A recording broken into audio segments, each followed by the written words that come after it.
بسم الله الرحمن الرحيم. حوار مع يائس. أيها الدهر لقد ذقت الآمر، خذ إليك ما تبقى من عمر، ما لديك ما أرضى به، ذهب العزيز والجرح غابر،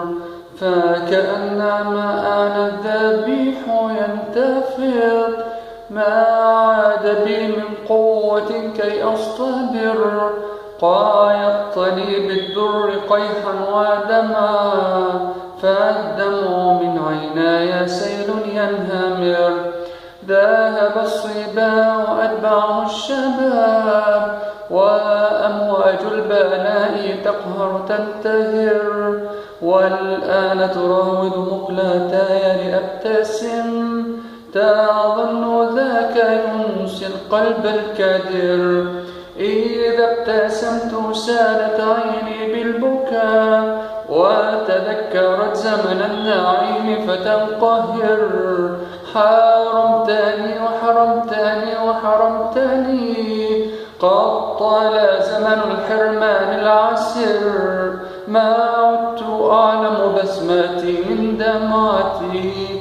ليلي نهاري مثل نار تستعر، يا يائسا من روح ربك فاستمع، فلعل يأسك من كلامي يرتدع،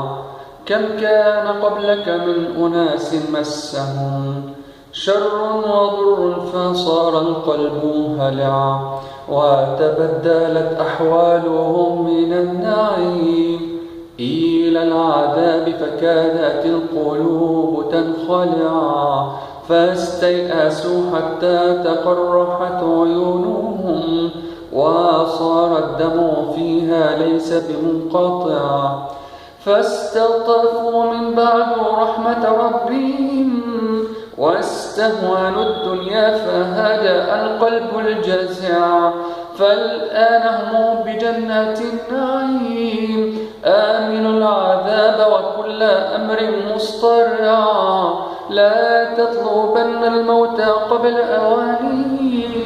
وكأنما علمت ما وراءه يا منخدع، سيزول همك حتما أو تموت، فالهم مثل سحاب شر ينقشع، مهر الجنان في السراء شكرها، وفي الضراء فاجعل صبرك يرتفع.